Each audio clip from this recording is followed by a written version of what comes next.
Hello everyone, welcome to Internet Learning. Hope you all are doing well. So today we are going to discuss the topic when choice is denied of class 10th economics chapter number 5. So हम rights पढ़ रहे हैं कि consumers के पास कौन कौन से rights हैं जिनको वो अपने आप को प्रोटेक्ट करने के लिए यूज कर सकते हैं. तो यहाँ पे पहले एक स्टोरी दी हुई है, उसको पढ़ते हैं जिससे हमें ये जो राइट टू चॉइस है वो हमें समझ आएगा. सो स्टोरी है a refund. Abhirami, a student of Ansari Nagar, joined a 2-year course at a local coaching institute for professional course in New Delhi. तो अभिरामी जो हैं वो अंसारी नगर की एक स्टूडेंट हैं. उन्होंने क्या किया, उन्होंने न्यू दिल्ली में एक लोकल कोचिंग से कोर्स खरीदा, प्रोफेशनल कोर्स खरीदा. 2 साल का था वो, मतलब उन्होंने एक लोकल इंस्टीट्यूट में, न्यू दिल्ली के एक लोकल इंस्टीट्यूट में कोचिंग ज्वाइन की किसी प्रोफेशनल कोर्स के लिए, एंड वो कोचिंग 2 साल की थी. At the time of the joining of the course, the fees paid by her was 61,020 rupees as lump sum for the entire course of 2 years. तो अभिरामी ने जब कोर्स ज्वाइन किया तो 2 साल के लिए उन्होंने पूरी फीस दे दी, लंप सम फीस दे दी 61,020 rupees की. However, she decided to opt out of the course at the end of 1 year as she found that the quality of the teaching was not up to the mark. When she asked for a refund of the fees for 1 year, it was denied to her. अब हुआ क्या कि जो course था वैसे वो कितने साल का था, 2 साल का था, बट जब अभिरामी का 1 साल खत्म हुआ तो उसके बाद उनको ऐसा फील हुआ, मतलब 1 साल तक पढ़ने के बाद उन्हें ऐसा फील हुआ कि कोर्स जो है वो अप टू द मार्क नहीं है, मतलब अच्छी क्वालिटी का नहीं है, एंड अब उन्हें ये कोचिंग आगे कंटिन्यू नहीं करनी है. एंड बाकी बचे हुए 1 साल की फीस तो ऑलरेडी जा चुकी थी, क्योंकि ये जो 61,020 रुपीज उन्होंने फीस पे की थी वो पूरे 2 साल के लिए फीस पे की थी. 1 साल बाद अब उनको कोचिंग छोड़नी है, she doesn't want to continue. तो हुआ क्या कि जब वो अपने बाकी बचे हुए 1 साल की फी के लिए रिफंड मांगने गई कि मेरे को अभी 1 साल के लिए कोचिंग कंटिन्यू नहीं करनी, तो जो मैंने एडवांस में फी पे कर दी है आप मेरी बचे हुए 1 साल की फीस वापस कर दो. तो उसको इंस्टीट्यूट ने मना कर दिया, कहा कि नहीं, हम फीस वापस नहीं करेंगे. अब जब अभिरामी की फीस वापस नहीं हुई तो उन्होंने district consumer dispute redressal commission में केस फाइल कर दिया. अब देखो, अभी तक हम पिछले जो सेक्शंस हैं उनमें हमने दो तरीके के कंज्यूमर डिस्प्यूट रिड्रेसल कमीशंस के बारे में पढ़ा था. एक था state consumer dispute redressal commission, and उसके बाद हमने पढ़ा था national consumer dispute redressal commission. अब इसमें आपको एक तीसरे कंज्यूमर डिस्प्यूट रिड्रेसल कमीशन के बारे में पता चल रहा है, जो कि है डिस्ट्रिक्ट. मतलब ये जो कमीशन है कंज्यूमर्स के डिस्प्यूट को सॉल्व करने के लिए, वो 3 लेवल पे है. पहला डिस्ट्रिक्ट, मतलब आपके लोकल एरिया के लिए कि आपको अगर कोई दिक्कत है, आपको कुछ दिक्कत आ रही है, तो आप डिस्ट्रिक्ट लेवल पे जा सकते हो अपनी क्वेरी को लेकर, अपनी ग्रीवेंस को लेकर. डिस्ट्रिक्ट लेवल पे अगर कोई क्वेरी सॉल्व नहीं होती है, आपका जो केस है वो नहीं सॉल्व होता, या डिस्ट्रिक्ट लेवल से जो वर्डिक्ट आई है उससे आप संतुष्ट नहीं हो, तो आप अपनी क्वेरी को आगे नेक्स्ट लेवल पे ले जा सकते हो, जो कि है स्टेट की consumer dispute redressal commission. And अगर स्टेट के डिसीजन से भी आप संतुष्ट नहीं हो तो आप नेशनल लेवल की जो कंज्यूमर डिस्प्यूट रिड्रेसल मैकेनिज्म है, कमीशन है, उस पर आप जा सकते हो. ठीक है, नेशनल लेवल के पे.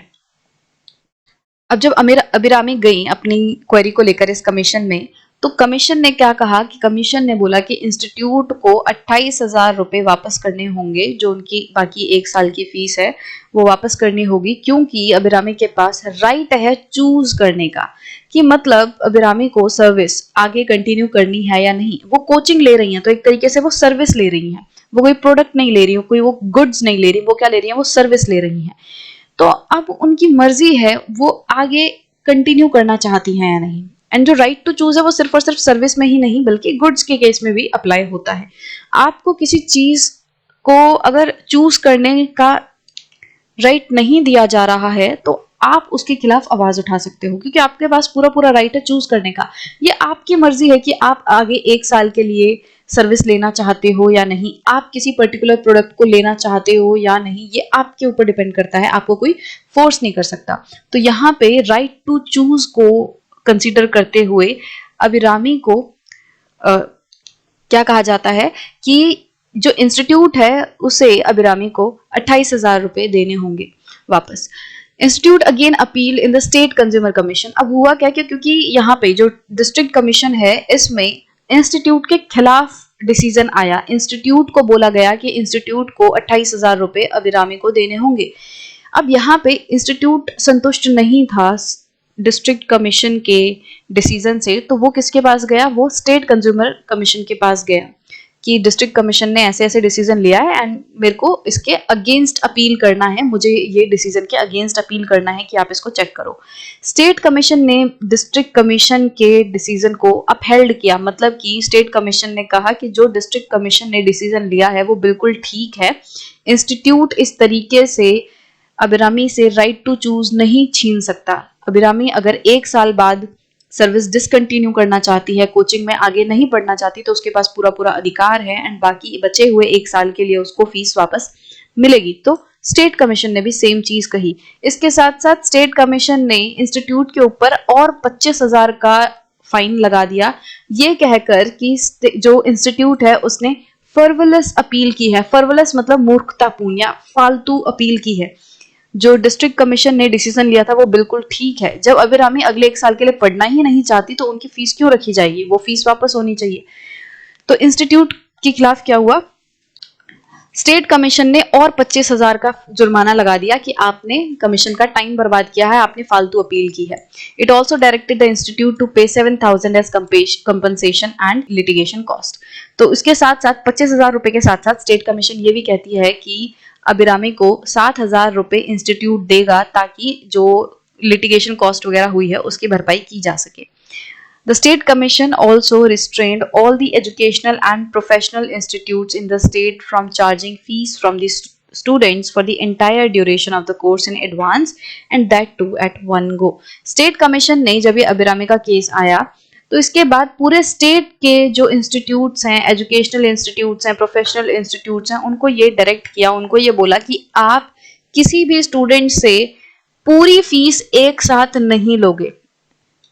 एंटायर ड्यूरेशन के लिए जो फीस है आप चार्ज नहीं करोगे। मतलब मान लो जैसे हम कॉलेज में जाते हैं, कॉलेज में जो कोर्स है वो 3 साल का रहता है, तो इसका मतलब ये नहीं है कि जो कॉलेज है वो हमसे पहले ही सारे 3 साल के लिए फीस ले लेगा। नहीं, ऐसा नहीं कर सकता। स्टेट ने क्या कहा कि आप पूरी ड्यूरेशन के लिए फीस नहीं लोगे, एक साथ पूरा पैसा एडवांस में नहीं लोगे।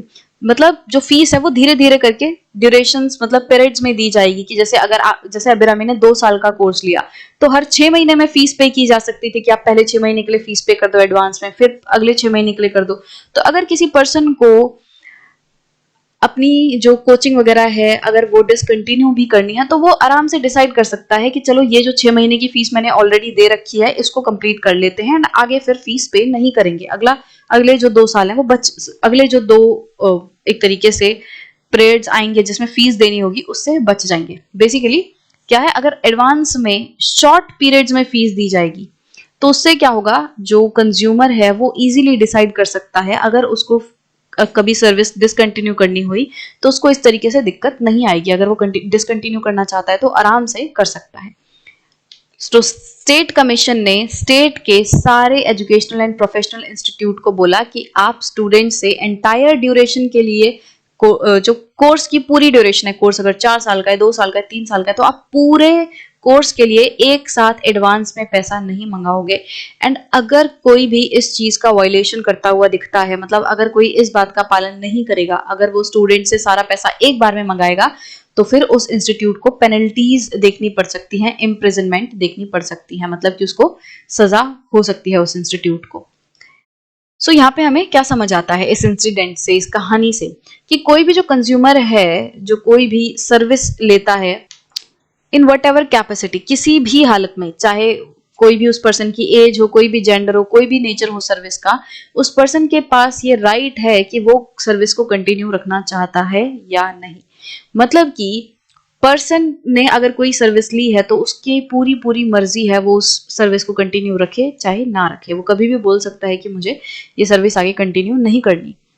एंड अगर उसने कुछ एडवांस में पैसे दिए हैं तो बाकी बचे हुए पीरियड के लिए उसको पैसे वापस करने होंगे। मतलब जो भी इंस्टीट्यूट है या जो भी सर्विस प्रोवाइडर है उसे बाकी बचे हुए पीरियड के लिए फीस कंज्यूमर को वापस देनी होगी। Suppose you want to buy toothpaste and the shop owner says that she can sell the toothpaste only if you buy a toothbrush. अब मान लो आपको कोई टूथपेस्ट खरीदना है एंड आप जब दुकानदार के पास गए तो दुकानदार ने बोला कि आपको टूथपेस्ट तभी मिलेगा जब आप टूथब्रश खरीदोगे, मतलब आप अकेला टूथपेस्ट नहीं खरीद सकते, आपको उसके साथ टूथब्रश लेना ही होगा. If you are not interested in buying the brush, your right to choice is denied. अब देखो दुकानदार ने आपको क्या बोला कि टूथपेस्ट तभी मिलेगा जब आप टूथब्रश लोगे, बट आपको टूथब्रश लेना ही नहीं है, आपको इंटरेस्ट ही नहीं है टूथब्रश लेने में, आपके पास ऑलरेडी है एक टूथब्रश, आपको सिर्फ और सिर्फ टूथपेस्ट की जरूरत है. अब इस केस में अगर दुकानदार इंसिस्ट करती है कि नहीं आपको टूथपेस्ट तभी मिलेगा जब आप ब्रश लोगे, तो इस केस में आपका राइट टू चॉइस डिनाइड हुआ है. Similarly, sometimes gas supply dealers insist that you have to buy the stove from them when you take a new connection. इसी तरीके से कभी-कभी क्या देखा जाता है कि जो गैस सप्लाई डीलर्स हैं, जो गैस सप्लाई करते हैं, वो क्या इंसिस्ट करते हैं, वो क्या दबाव डालते हैं कि आप अगर कोई नया कनेक्शन ले रहे हो गैस का, तो आपको उसी जो डीलर है उससे स्टोव भी खरीदना होगा. अब आपके पास ऑलरेडी गैस स्टोव है, आपको सिर्फ गैस कनेक्शन की जरूरत है. उस केस में अगर गैस डीलर बोले कि कनेक्शन तभी मिलेगा जब आप गैस स्टोव खरीदोगे, तो इसमें आपके लिए दिक्कत हो जाएगी, आपका पैसा बर्बाद होगा. आपके पास ऑलरेडी एक स्टोव खरीदा, मतलब आपने खरीदा हुआ है, आपको एक नया वापस खरीदने की जरूरत नहीं है. तो इस केस में आपका अगेन राइट टू चॉइस जो है वो डिक्लाइन किया जा रहा है, डिनाइड किया जा रहा है कि आपको सिर्फ और सिर्फ गैस कनेक्शन की जरूरत है, स्टोव की नहीं. एंड आपके ऊपर अगर दबाव बनाया जाए कि नहीं स्टोव तो लेना ही होगा, अगर कनेक्शन चाहिए तो स्टोव लेना ही होगा, तो इस केस में आपके साथ आपका राइट टू चॉइस डिनाई किया जा रहा है. In this way, many a times you are forced to buy things that you may not wish to and you are left with no choice. इसी तरीके से बहुत बार ऐसा होता है कि जब हमें उन चीज़ों को खरीदने के लिए मजबूर कर दिया जाता है जिनकी हमें ज़रूरत नहीं है एंड हमारे पास कोई चॉइस नहीं बचती. मतलब मान लो कि किसी एरिया में कोई पर्टिकुलर एक ही गैस कनेक्शन का डीलर है एंड जब आप उस गैस कनेक्शन के डीलर के पास गए कनेक्शन लेने के लिए, तो उसने बोला कि कनेक्शन चाहिए तो स्टोव लेना ही होगा एंड आपके पास कोई और ऑप्शन है नहीं, आप किसी और डीलर के पास नहीं जा सकते, कोई और ऑप्शन आपके पास नहीं है. तो इस केस में आपके क्या किया जा रहा है, आपके साथ गलत हो रहा है एंड आप इसके खिलाफ आवाज उठा सकते हो. जैसे अबिरामी ने किया, वो डिस्ट्रिक्ट कमीशन में गई और वहां पे उन्होंने अपनी बात रखी. तो इस तरीके से आप भी, अगर आपके साथ कोई आपकी चॉइस डिनाई हो रही है, आपको कोई इस तरीके से फोर्स कर रहा है, तो आप भी अपनी ग्रीवेंस को लेकर, अपनी प्रॉब्लम को लेकर कमीशन में जा सकते हो. तो आई होप कि ये जो पूरा सेक्शन है आपको अच्छे से समझ आया होगा.